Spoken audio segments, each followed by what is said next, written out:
કેમ છો બધા? મજામાં છો ને?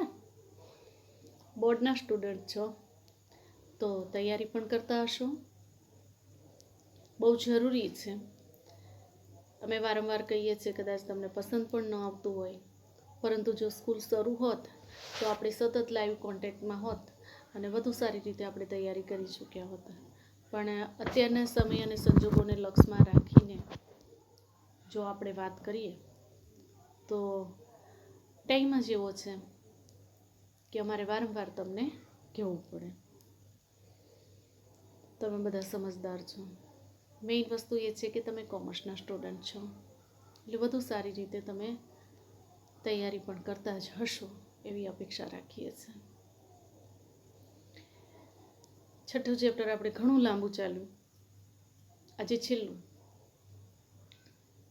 ટોપિક છે, એમાં આજનું આપણે આ ચેપ્ટર આજે પૂરું થઈ જશે. વૈદિક અને અવૈદિક માહિતી સંચાર. માહિતી સંચારની આપણે જે ચર્ચા કરતા હતા એમાં વૈદિક અને અવૈદિક માહિતી સંચાર વિશેની ચર્ચા હવે આપણે કરીશું. Formal and informal communication. તો માહિતી સંચારના સ્વરૂપની દ્રષ્ટિએ બે પ્રકાર પડે છે: વૈદિક કે અવૈદિક માહિતી, વૈદિક કે ઔપચારિક માહિતી સંચાર અને અવૈદિક કે અનૌપચારિક માહિતી સંચાર. હવે વૈદિક કે ઔપચારિક માહિતી સંચાર, બરોબર. વૈદિક એટલે ઔપચારિક, એવું યાદ રાખવાનું. અહીંયા ફોર્મલ, આપણે કોઈ વ્યક્તિને જ્યારે બહુ વધુ વિનમ્ર બનતા કે એવા જોઈએ, એના વર્તનમાં વધુ વિનમ્રતા આવે, આપણી સામે એ સોરી, થેન્ક યુ, વેલકમ વગેરે જેવા એવા નોર્મલી આપણે જે અપરિચિત માણસો સાથે જે વર્ડ્સ યુઝ કરતા હોય એવા વર્ડ્સનું યુઝ કરે ત્યારે આપણે એમ કહેતા હોય બહુ ફોર્માલિટીની જરૂર નથી, બરાબર. આપણે એમ કહીએ ના એટલી બધી ફોર્માલિટીની કંઈ જરૂર નથી, it's my duty, it's my hobby વગેરે વગેરે. પણ ટૂંકમાં આપણે એમ કહેતા હોઈએ છીએ કે ડોન્ટ બી ફોર્મલ. તો આ ફોર્મલ જે વસ્તુ છે એ વૈદિક છે, બરાબર, એટલે ઔપચારિક હોય છે. તો જે માહિતી સંચાર અને ધંધાના ઉદ્દેશો સિદ્ધ કરવા માટે વ્યવસ્થા તંત્રના નીતિ નિયમો પર આધારિત હોય તો તે ફોર્મલ કોમ્યુનિકેશન અથવા તો વૈદિક માહિતી સંચાર કે ઔપચારિક માહિતી સંચાર તરીકે ઓળખવામાં આવે છે.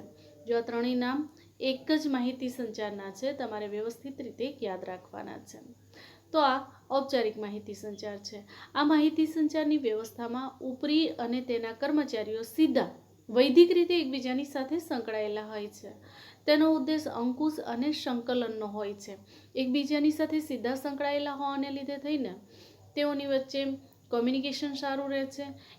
ઉપરી અધિકારીઓ તેના તાબેદારો પર સારી રીતે અંકુશ રાખી શકે છે અને એના હાથ નીચેની જેટલી વ્યક્તિઓ છે એ બધીને સુમેળભર્યા સાથ સહકારથી પોતાની સાથે લઈને ચાલી શકે છે, એટલે કે કામ કરાવી શકે છે, એનું સંકલન થાય છે. તો આવી રીતે એનામાં સંકલન રહેલું હોય છે. એ આ પ્રકારનો માહિતી સંચાર મહદઅંશે વધુ ને વધુમાં લેખિત સ્વરૂપમાં હોય છે. વૈદિક માહિતી સંચારની એને સમજવા માટે સ્પષ્ટ અને સરળ હોય છે. તેમાં માહિતી કોણ કોને મોકલશે તે અગાઉથી જ નક્કી હોય છે.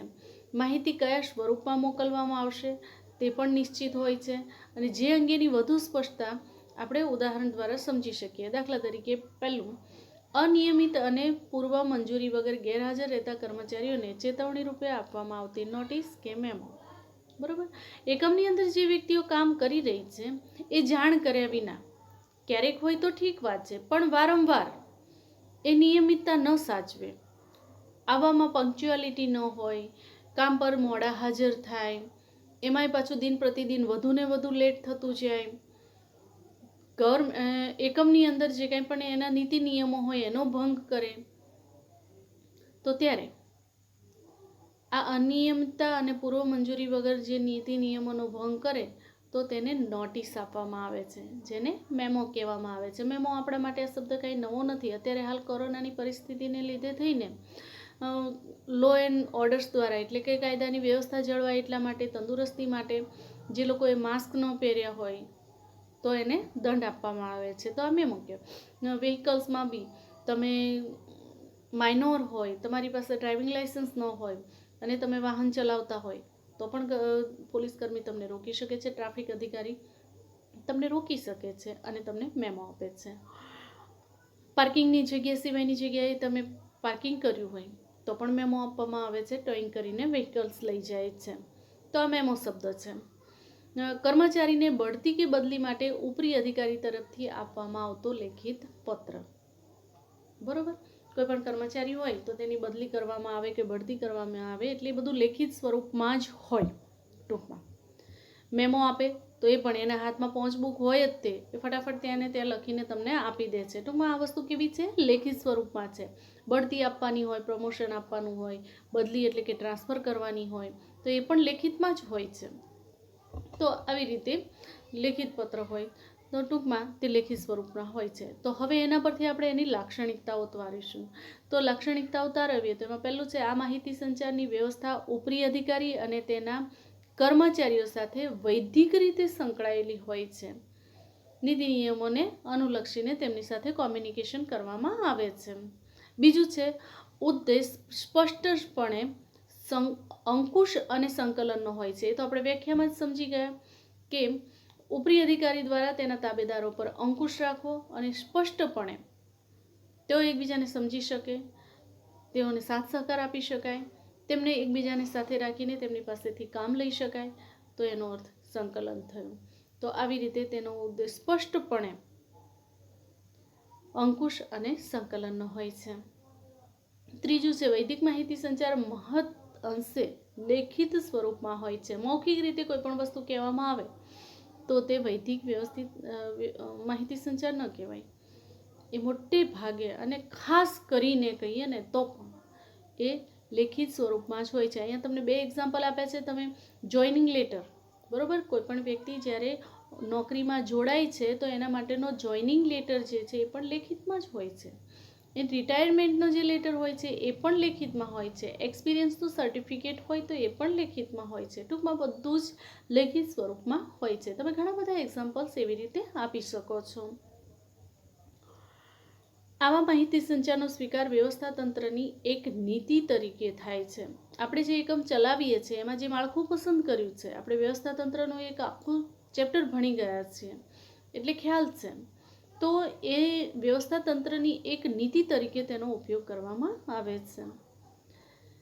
પાંચમું છે, વ્યવસ્થા તંત્રના માળખાને આધારિત હોય છે. જેમ તેની નીતિને અનુસરે છે તેવી જ રીતે તેનું માળખું કયા પ્રકારનું છે એવી રીતે માહિતી સંચાર કરવામાં આવતો હોય છે. છઠ્ઠું, વૈદિક માહિતી સંચાર ધંધાના ઉદ્દેશની સિદ્ધિ માટે તૈયાર કરવામાં આવે છે. એકમ જે હેતુ માટે અસ્તિત્વમાં આવ્યું છે એ હેતુઓની પૂર્તતા માટે એટલે કે હેતુઓની પૂર્તિ કરવા માટે વૈદિક માહિતી સંચાર અસ્તિત્વમાં આવે છે. સમજવામાં સરળ અને સ્પષ્ટ હોય છે. માહિતી સંચાર લેખિત સ્વરૂપમાં હોય એટલે સમજી શકાય તેવો સરળ અને સ્પષ્ટ હોય છે. હવે માહિતી સંચારના લક્ષણો અને એ બધી વસ્તુઓમાં એનો અભ્યાસ આપણે કરીશું અને એ બધી વસ્તુઓનો તમે આગળ પણ આપણે એની ચર્ચા કરી ચૂક્યા છીએ કે તે દ્વિઅર્થી ન હોવો જોઈએ અને સરળતાથી સમજી શકાય તેવો પણ હોવો જોઈએ. એટલે સ્પષ્ટ અને સરળ હોય છે કારણ કે તે લેખિત હોય છે એટલે એમાં કોઈ વ્યક્તિ પોતાનું કંઈ જ બીજું એડ નથી કરી શકતા. જે છે એ જ અકબંધ સ્વરૂપે માહિતી જે તે વ્યક્તિના હાથમાં પહોંચે છે. અવૈધિક કે અનૌપચારિક માહિતી સંચાર, જેમ વૈદિક માહિતી સંચાર છે એનાથી બિલકુલ ઉલટું અનૌપચારિક માહિતી સંચાર અથવા તો અવૈધિક માહિતી સંચાર અથવા ઇન્ફોર્મલ કમ્યુનિકેશન તરીકે આપણે એને ઓળખીએ છીએ. તો આવો જે માહિતી સંચાર છે એ વ્યવસ્થા તંત્રની અંદર કામ કરનારા કર્મચારીઓ વચ્ચે માનવીય સંબંધોને લીધે થઈને આવું માળખું અસ્તિત્વમાં આવે છે. બહુ સ્વાભાવિક વસ્તુ છે કે મનુષ્ય એ સોશિયલ એનિમલ છે એટલે કે સામાજિક પ્રાણી છે. એકબીજાની સાથે રહીને એકબીજાની સાથેના સહવાસથી એકબીજાને ઓળખે છે, તેના પરિચયમાં આવે છે, તેની સાથે આત્મીયતા કેળવે છે, તેની સાથે સંબંધો બંધાય છે. પછી મિત્રતાના સ્વરૂપમાં હોઈ શકે, કલિગના સ્વરૂપમાં હોય, ઉપરી અધિકારી અને તેના તાબેદારના સ્વરૂપમાં હોઈ શકે, સ્વરૂપ કાંઈ પણ હોય પણ એક મનુષ્ય બીજા મનુષ્યના સંપર્કમાં આવે છે અને એને લીધે થઈને આવા સંબંધો જે છે માનવીય સંબંધો અને મિત્રતા પર આધારિત હોય છે. આવા જે કંઈ પણ સંબંધો છે તેને અવૈધિક અથવા તો અનૌપચારિક અથવા તો ઇન્ફોર્મલ કહેવામાં આવે છે. અને એમની વચ્ચે જે માહિતી સંચાર થાય છે, જે કોમ્યુનિકેશન થાય છે, તે અવૈધિક માહિતી સંચાર કહેવાય. આ માહિતી સંચારમાં વધુ પરિવર્તનશીલ અને સરળ હોય છે, કારણ કે એના માટેના કોઈ ચોક્કસ નીતિ નિયમો નથી હોતા, માળખાગત આધારિત પણ નથી હોતું, વ્યવસ્થા તંત્રના આધારિત તૈયાર કરવામાં આવે એવું પણ નથી હોતું. એ તૈયાર કરવામાં જ નથી, આપોઆપ રચાય છે, એની મેળે જ ક્રિએટ થાય છે. અને એટલા માટે તેમાં પરિવર્તનશીલતા પુષ્કળ પ્રમાણમાં રહેલી હોય છે. એક વ્યક્તિનો બીજી વ્યક્તિ સાથેના સંબંધો, એ વ્યક્તિના બીજી વ્યક્તિ સાથેની ઔપચારિકતા, એ બધી વસ્તુઓ સમય અને સંજોગો પ્રમાણે બદલાતી રહેતી હોય છે. અને એટલા માટે તે પરિવર્તનશીલ છે એમ કહેવાય. અને બીજું, તે સરળ પણ છે. એના માટે કોઈ ચોક્કસ નીતિ નિયમોને અનુસરવાનું નથી હોતું. વ્યક્તિ પોતાની રીતે પોતાની બુદ્ધિ ક્ષમતા, તેની સમજ ક્ષમતાને લક્ષમાં લઈને એક ક્ષમતા પ્રમાણે સંબંધો કેળવે છે, જેમાં અંકુશ અને આદેશની જરૂરિયાત હોતી નથી. અહીં વૈધિક નથી, અહીંયા એક ઉપરી અધિકારી અને એક તાબેદાર એવા સંબંધ નથી. અહીંયા મૈત્રતા ભર્યા સંબંધો છે, મૈત્રી અસ્તિત્વમાં આવે છે. એટલે કામકાજના સંબંધો દરમિયાન હોદ્દેદાર વ્યક્તિ ઉપરી અધિકારી અને તેનો તાબેદાર હોઈ શકે, પરંતુ ત્યાર પછી તે બે મિત્ર પણ હોઈ શકે. એકબીજાની સાથે સારો પરિચય કેળવીને તેમની સાથે મિત્રતા પણ કેળવાતી હોય છે. તો અહીંયા આદેશ આપવાની જરૂરિયાત નથી રહેતી. અને આદેશ નથી અપાતો તો અંકુશ તો રાખવાનો હોય જ નહીં. તે મૌખિક વાતચીત કે સાંકેતિક ભાષામાં સમજાવી શકાય. બરોબર, તેમની પાસેથી આપણે કોઈ પણ પ્રકારનું કામ લેવું હોય તો મૌખિક વાતચીત દ્વારા આપણે તેમની પાસેથી તે કામ લઈ શકીએ છીએ, તેમને સમજાવી શકીએ છીએ, તેમના સહકાર અને સપોર્ટની અપેક્ષા રાખી શકીએ છીએ. સાંકેતિક ભાષામાં પણ સમજાવી શકાય.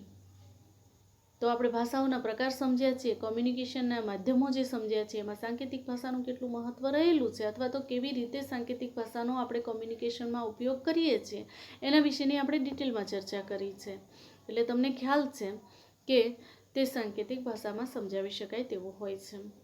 અવૈધિક માહિતી સંચાર વ્યવસ્થા તંત્રને વધુ સંકલિત અને વધુ વિશ્વસનીયતા પ્રદાન કરે છે. અહીંયા લેખિતમાં કોઈ ફરમાન પાડવામાં નથી આવતું, પરંતુ વ્યક્તિ આપમેળે જ એ વસ્તુ સ્વીકારે છે, અને એટલે વધારે તે એકમને ડેડિકેટેડ થાય છે, વધુને વધુ એકમ પ્રત્યે વિશ્વસનીયતા પ્રાપ્ત કરે છે, આત્મીયતા કેળવે છે. એટલે આવા જે કોમ્યુનિકેશન છે અથવા એના વચ્ચેના જે સંબંધો છે, જે માહિતી સંચાર છે, તે વધુ પ્રમાણમાં સંકલિત હોય છે, એકબીજાને સાંકળીને, એકબીજાને બાંધીને, જોઈન્ટ કરીને રાખે છે. બાંધીને એટલે દોરડાથી ન બાંધવાના હોય, અહીંયા લાગણીના તારથી બાંધવાના હોય છે. અને વધુને વધુ વિશ્વસનીયતા પ્રદાન કરે છે. દાખલા તરીકે કારખાનાનો મેનેજર કામદારોને કામ કરવાની સૂચના આપે. બરોબર, તો કામ કેવી રીતે કરવું એની એક માત્ર સૂચના સેલ્સ મેનેજર સેલ્સ કાઉન્ટર પરથી પસાર થતા સેલ્સ પ્રેઝન્ટેશન અંગેની માહિતી કે સૂચના સેલ્સમેનને આપે. બરોબર, હવે સેલ્સમેન ત્યાંથી પસાર થતો હોય એટલે એને જોયો તો ચલો અત્યારે ને અત્યારે જ એની સાથે કોમ્યુનિકેશન કરી લો, વાતચીત કરી લો, એટલે વાત પૂરી થઈ જાય. હા, એને જણાવવાનું તો છે જ, પણ એના માટે લેખિત સ્વરૂપમાં એનો એક લેટર તૈયાર કરવો અને પછી એના સુધી પહોંચાડવો, એના કરતાં ફોર્મલી સીધું જ એની સાથે વાત કરી લેવાય, એની સાથે ડિસ્કસ થઈ જાય. તો આવી રીતે માહિતી સંચાર અસ્તિત્વમાં આવે છે. તો હવે એના આધારે આપણે એના લક્ષણો તારવીએ તો પહેલું છે માનવ સંબંધો પર આધારિત છે. વ્યક્તિઓ વચ્ચેના સંબંધો છે, એક વ્યક્તિનો બીજા વ્યક્તિ સાથેનો, એટલે તે માનવ સંબંધ પર આધારિત છે. બીજું, અંકુશ કે આદેશની જરૂરિયાત નથી રહેતી. અહીંયા નીતિ નિયમો નથી, કોઈ તાબેદાર કે ઉપરી અધિકારી અને બાકીની વ્યક્તિઓ એના અંડરમાં કામ કરનારી વ્યક્તિઓ બધા જ એકબીજાની સાથે સંપીને સહકારથી કામ કરતા હોય છે. એટલે અહીંયા આદેશ આપવાની પણ જરૂર નથી, અને આદેશ નથી આપતા તો અંકુશ રાખવાની પણ જરૂરિયાત નથી. ત્રીજું છે મૌખિક કે સાંકેતિક ભાષામાં સમજાવી શકાય છે. ઉપરનો જે પેરેગ્રાફ છે એના આધારે જ તમે લક્ષણો તારવી શકો છો. તો સાંકેતિક ભાષાનું મહત્વ આપણે આગળ કીધું તેમ કેવી રીતે કોમ્યુનિકેશન થઈ શકે તે, અને બીજું કે તે મૌખિક રીતે આપવામાં આવે છે. એના માટે લેખિત લેટર ટાઈપ કરીને પછી ફોર્મલી એને સુધી પહોંચાડવાનું ને એવી બધી કાંઈ જરૂરિયાત રહેતી નથી. એટલે માનવીય સંબંધો અને મિત્રતાઓ પર આધારિત છે. ત્યાર પછી પરિવર્તનશીલ અને સરળ છે. સમય અને સંજોગો પ્રમાણે આપણે તેમાં ચેન્જીસ કરી શકીએ છીએ, તો એ પરિવર્તનશીલ છે. અને બીજું એ પાછા જે ચેન્જીસ છે બહુ આસાનીથી સ્વીકારી શકાય તેવા હોય છે, માટે તે સરળ પણ છે. વૈદિક માહિતી સંચાર ધંધાના ઉદ્દેશોની સિદ્ધિ માટે તૈયાર કરવામાં આવે છે. એટલે કે ઉદ્દેશોને પહોંચી વળવા માટે, નિર્ધારિત લક્ષ્યને પૂર્ણ કરવા માટે આ માહિતી સંચાર અસ્તિત્વમાં આવે છે. અને સાતમું, સમજવામાં સરળ અને સ્પષ્ટ હોય છે. એટલો બધો કોમ્પ્લિકેટેડ ન હોય કે આપણે તેને સમજી ન શકીએ, અથવા તો બાકીની વ્યક્તિઓ તેને સમજી જ ન શકે કે તેનો કોઈ બીજો અર્થ કાઢીને બેસે. એટલે તે સ્પષ્ટ હોવો જોઈએ અને સરળ પણ હોવો છે. તો આવી રીતે માહિતી સંચારમાં અવૈધિક માહિતી સંચાર કોને કહેવાય, તેની લાક્ષણિકતાઓ, વૈદિક માહિતી સંચાર કોને કહેવાય, તેની લાક્ષણિકતાઓ, તેના વિશેની આપણે ચર્ચા કરી. હવે અવૈધિક કે અનૌપચારિક માહિતી સંચારના લક્ષણોની ચર્ચા કર્યા બાદ હવે તેના વિશેનો તફાવત. જો એક માહિતી સંચાર વિશેની તમને સંપૂર્ણ સમજ આવી જાય તો તમે બહુ આસાનીથી બંને વચ્ચેનો ભેદ સ્પષ્ટ કરી શકો છો અને લખી પણ શકો છો. તો વૈદિક અને અવૈધિક માહિતી સંચાર વચ્ચેનો તફાવત એટલે કે difference between formal and informal communication. તો જો અહીંયા તમને ખાસ જે બુકની અંદર તમને જે તફાવત આપેલો છે તેવી જ રીતે તમારે તફાવત લખવાનો રહેશે. તમે કોઈ પણ તફાવત લખતા હોય પણ એના પાર્ટ આવી રીતે તમારે પાડવાના રહેશે. સૌપ્રથમ તો આપણે તમારે ત્યાં પ્રશ્નની નીચે તમે જ્યારે પ્રશ્નની શરૂઆત કરો છો ત્યારે તમારે લખવાનું રહેશે કે વૈદિક અને અવૈધિક માહિતી સંચાર વચ્ચેનો તફાવત નીચે મુજબ છે. સંજોગોવશાત કદાચ તમે ઉતાવળમાં કે હમણાં લખું છું ને ભૂલાઈ ગયું ને જગ્યા ન રાખી શક્યા, તો જેવો તફાવત પૂરો થાય એટલે નીચે લખવાનું કે વૈદિક અને અવૈધિક માહિતી સંચાર વચ્ચેનો તફાવત ઉપર મુજબ છે. બરોબર? તો આ વસ્તુ દરેક જણે ખાસ યાદ રાખવાની છે.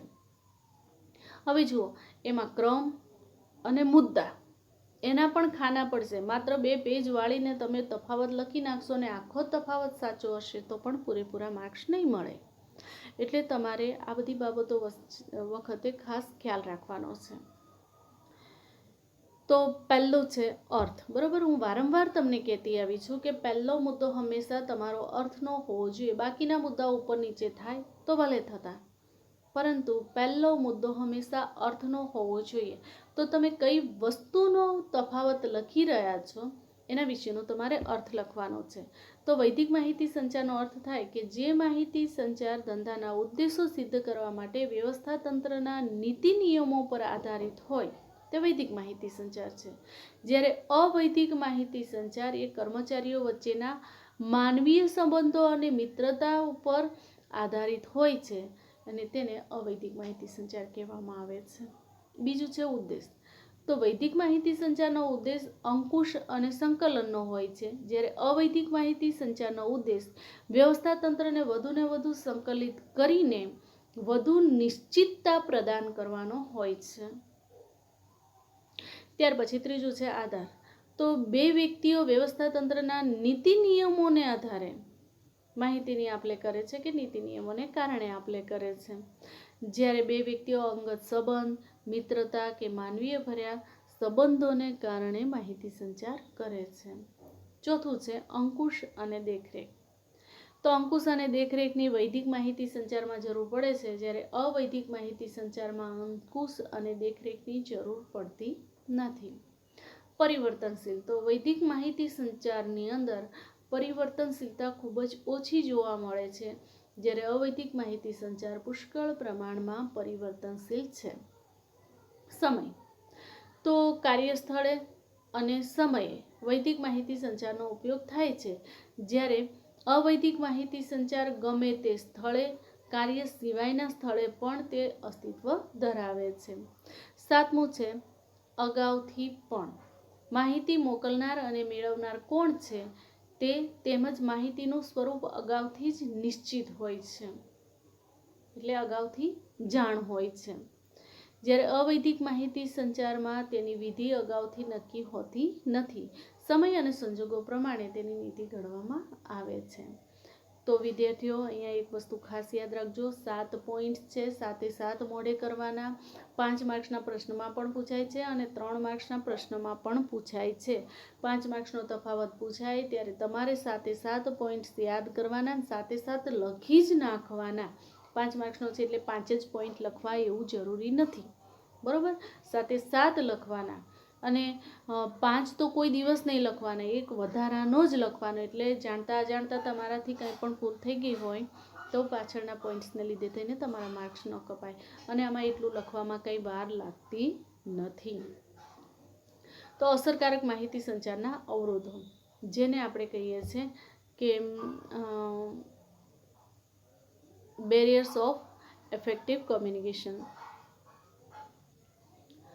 માહિતી સંચારની કાર્યક્ષમતાનો આધાર તેની સાથે સંકળાયેલા અધિકારીઓ અને કર્મચારીઓની બુદ્ધિશક્તિ અને તેની નિષ્ઠા પર રહેલો છે. જે વ્યક્તિઓ મારફતે આપણે માહિતી સંચાર કરીએ છીએ તેઓ લોકો કેટલા ટેલેન્ટેડ છે અને એકમ પ્રત્યે કેટલા નિષ્ઠાવાન છે. એને લીધે થઈને જેટલા વધુ નિષ્ઠાવાન હોય, જેટલા વધુ ટેલેન્ટેડ હોય, તેટલો માહિતી સંચાર સફળ થતો હોય છે. અહીંયા માહિતી સંચાર એ માનવીય પ્રવૃત્તિ હોવાથી માનવીય સંબંધો જેવા કે લાગણી, ભૂલો, અનુમાનો, સમજ, અવિશ્વાસ અને ડર આવા માહિતી સંચાર વખતના અવરોધો બને છે. આવા અવરોધોને આપણે અહીંયા તમને આપવામાં જ આવેલા છે, જેને આધારે તમે નક્કી કરી શકો છો. તો વિદ્યાર્થી મિત્રો, એક વસ્તુ યાદ રાખજો, માહિતી સંચારના અવરોધો જણાવો. 5 માર્ક્સમાં પણ પૂછાય છે અને 3 માર્ક્સમાં પણ પૂછાય છે.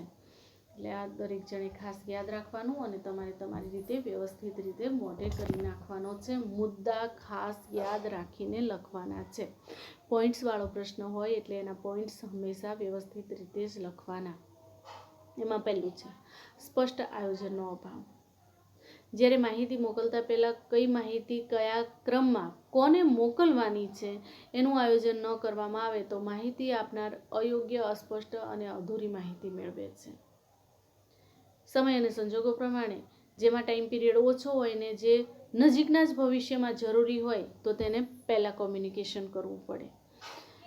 તકની બાબતમાં હોય, પ્રવર્તમાન ચીજવસ્તુઓ અને પરિસ્થિતિની બાબતમાં હોય તો એને મોડો આવેલો હોવા છતાં પણ, મોડું ડિસિઝન લીધેલું હોવા છતાં પણ એ માહિતી સંચાર પહેલાં અમલમાં મૂકવામાં આવે.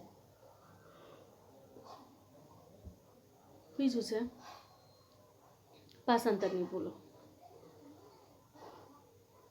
મધ્ય સપાટીએ કામ કરનારી જે વ્યક્તિઓ છે ને એ ઉપરી અધિકારીઓ પાસેથી સંદેશાઓ મેળવે છે. હવે ઉપરી અધિકારી જે સંદેશાઓ મેળવે છે ને એ માતૃભાષામાં ન પણ હોય, કારણ કે ત્રીજી સપાટી જે છે, થર્ડ લેવલ જેને આપણે કહીએ છીએ, એ સપાટી પર કામ કરનારી વ્યક્તિઓ એટલી બધી એજ્યુકેટેડ નથી હોતી. એટલે ઇંગ્લિશમાં કે બીજી કોઈ લેંગ્વેજમાં હોય તો તેને માતૃભાષામાં કન્વર્ટ કરવો પડે છે.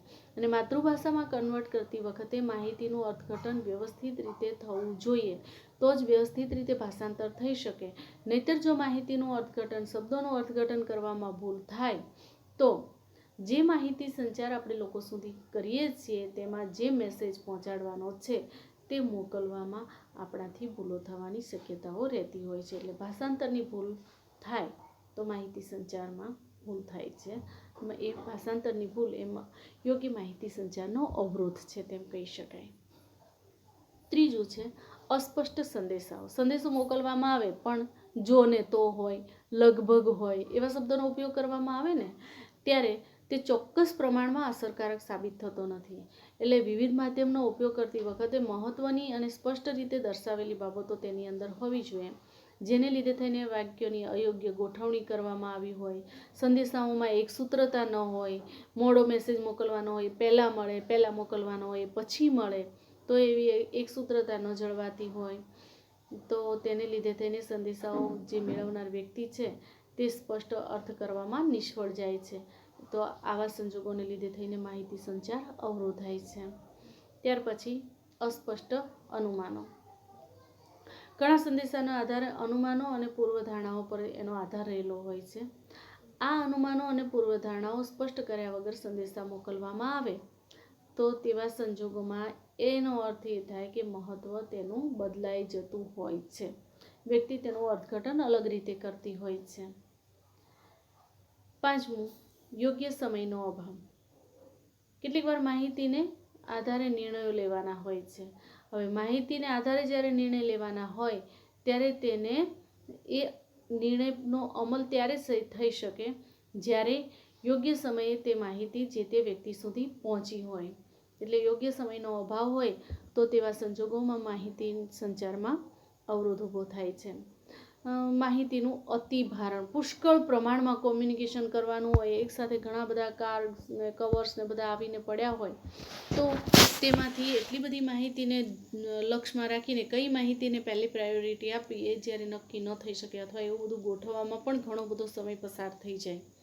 તો માહિતીનું અતિભારણ હોય ત્યારે એવું બને છે કે એવી પરિસ્થિતિમાં સમયસર યોગ્ય માહિતી જે તે વ્યક્તિ સુધી પહોંચાડી શકાતી નથી. તો આ એનો અવરોધ છે. સંદેશા પ્રત્યે દુર્લક્ષ. કોઈના દ્વારા કોઈ એક સંદેશો આપણને પહોંચાડવામાં આવ્યો છે અથવા અન્ય વ્યક્તિને આપણે તે સંદેશો પહોંચાડવાનો છે, પરંતુ તેના પ્રત્યે આપણે ખાસ ધ્યાન ન આપીએ, દુર્લક્ષ સેવીએ એટલે કે તેની અવગણના કરીએ તો યોગ્ય માહિતી સંચાર થઈ શકતો નથી. આ તેનો અવરોધ છે. અયોગ્ય માધ્યમની પસંદગી. માહિતી સંચારને અસરકારક બનાવવા માટે તેના માધ્યમોની યોગ્ય પસંદગી થવી પુષ્કળ જરૂરી છે.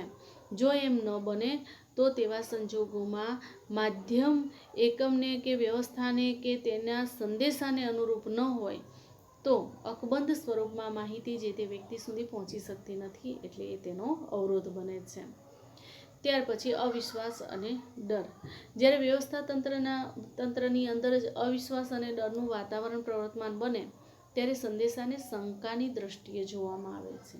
સાચો હશે કે ખોટો હશે. માહિતી મોકલવામાં આવે ને ત્યારે જે તે વ્યક્તિ દ્વારા માહિતી મોકલવામાં આવી હોય તો ત્યારે તે છે ને એ નક્કી કરશે કે આમાં કેટલું તથ્ય રહેલું છે. તો અવિશ્વાસને લીધે થઈને પણ સાચી માહિતી અધિકારી સુધી પહોંચી શકતી નથી. ક્યારેક ડરને લીધે થઈને પણ એવો અવરોધ ઊભો થતો હોય છે. ભૂતકાળમાં બનેલા બનાવોને આધારે કોઈ એક વ્યક્તિ, નિર્દોષ વ્યક્તિને દંડ અને શિક્ષા પ્રાપ્ત થઈ હોય અથવા તો જે કાંઈ પણ માહિતી એ એકમની વ્યક્તિ સુધી પહોંચાડવામાં જાય ત્યાં તેણે ઠપકો સાંભળવો પડે કે એવી રીતે તેને દંડને પાત્ર બનાવવામાં આવે તો એવા ડરને લીધે થઈને લોકો માહિતી સંચાર કરતા અટકાય છે. એટલે અયોગ્ય રીતે માહિતી સંચાર થાય અથવા તો બિલકુલ ન થાય તેવું બને છે.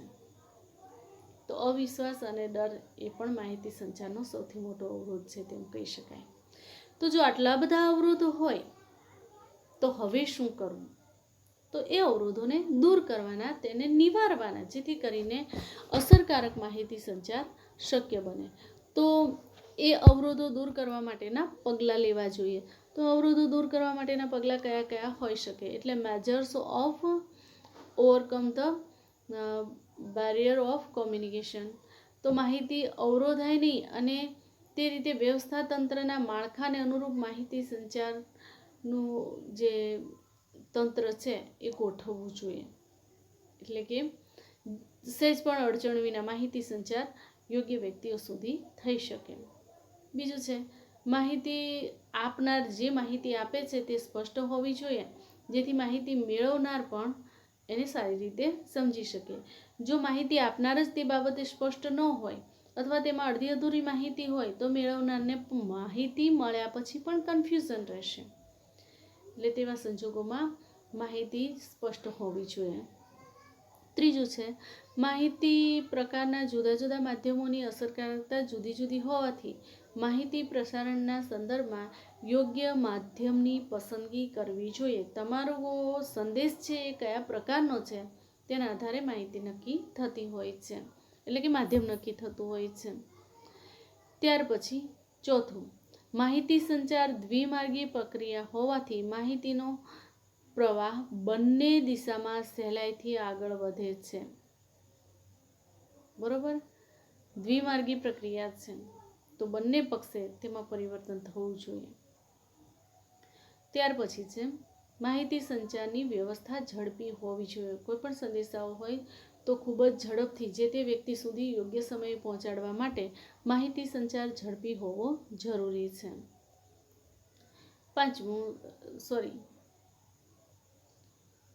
આઠમું, માહિતી સંચારની પ્રવૃત્તિ હેતુલક્ષી હોવી જોઈએ. આપણે જે પ્રકારનો માહિતી સંચાર કરી રહ્યા છીએ તે એકમના ઉદ્દેશોને અનુલક્ષીને હોવો જોઈએ, તેના હેતુઓને અનુલક્ષીને હોવો જોઈએ.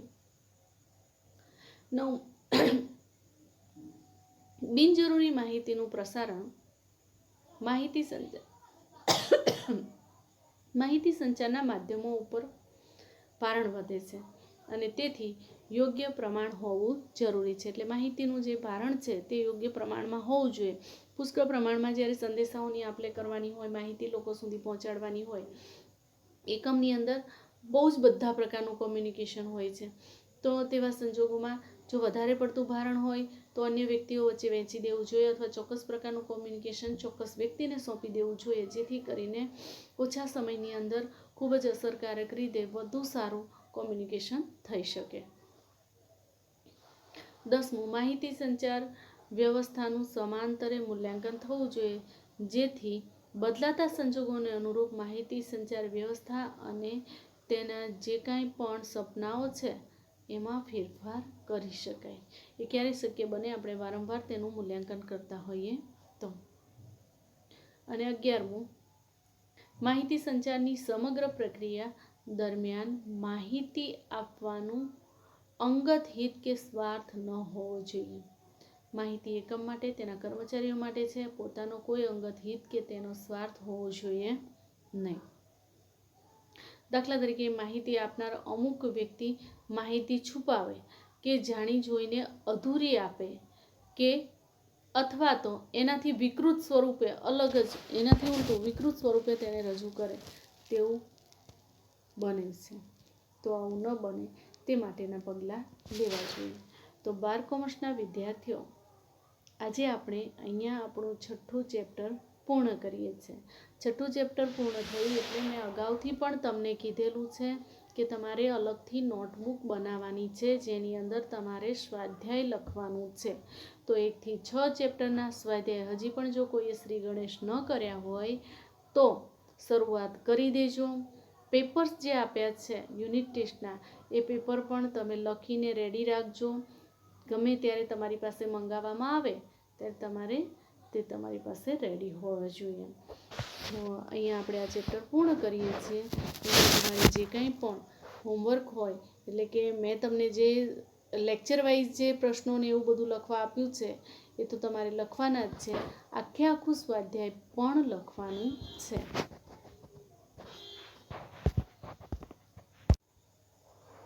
તો હવે પછી એના લેક્ચરમાં આપણે 7મું ચેપ્ટર અંકુશ, જેને આપણે કંટ્રોલિંગ કહીએ છીએ, તેના વિશેની ચર્ચા કરીશું. આમ તો આપણે પોસ્ટકોડ એ સૂત્ર મેં તમને પહેલાં પણ સમજાવ્યું છે, ત્યાંથી આપણે શરૂઆત કરી હતી. એટલે ત્યારે પણ તમારી સાથે આપણે ચર્ચા થઈ છે. રેગ્યુલરલી તમે એ બધું રિફર કરતા જશો એટલે તમને ખ્યાલ હશે કે અહીંયા આપણે પહેલા અક્ષરના શબ્દો લઈને એના અક્ષર કેપિટલ અક્ષર એક એનો અક્ષર લઈને આ સૂત્ર બને છે, લ્યુથર ગ્યુલિકનું સૂત્ર, જે બહુ ઇમ્પોર્ટન્ટ છે. આઈએમપી છે, તમારે વ્યવસ્થિત રીતે તૈયાર કરી નાખવાનું છે કે જેથી કરીને પરીક્ષામાં તમે વધુ સારી રીતે લખી શકો. તો 7મું ચેપ્ટર જે છે એ છે આપણું કંટ્રોલિંગ. તો સ્ટેપ બાય સ્ટેપ પહેલાં આયોજન જરૂરી છે. આયોજન પછી જ આપણે બીજું ચેપ્ટર અસ્તિત્વમાં આવે, એટલે કે વ્યવસ્થા તંત્રનું માળખું ગોઠવવામાં આવે. વ્યવસ્થા તંત્રનું માળખું થાય પછી કર્મચારી વ્યવસ્થા ગોઠવવામાં આવે. કર્મચારી વ્યવસ્થા ગોઠવાઈ જાય એટલે તેઓને માર્ગદર્શન આપવું પડે, એટલે કે દોરવણી હોય. અને માર્ગદર્શન આપ્યા પછી હવે તેઓ આપણે આપેલા માર્ગદર્શન પ્રમાણે કામ કરે છે કે કેમ, કારણ કે ટ્રેનિંગ તો આપણે કર્મચારી વ્યવસ્થામાં જ આપી દીધી છે, તો એ પ્રમાણે થાય છે કે કેમ એ જોવાનું એ દોરવણી છે. એ જોઈને એને વ્યવસ્થિત રીતે જ એ પ્રમાણે કામ થઈ શકે તેટલા માટે તેના પર કંટ્રોલિંગ પણ જરૂરી છે. તમને બધાને પરિચય છે અને માનવ સ્વભાવગતનું લક્ષણ છે કે જો તમને કોઈ જોતું ન હોય તો તમે ચલાયમાન થઈ જાઓ. એ આપણે ખાલી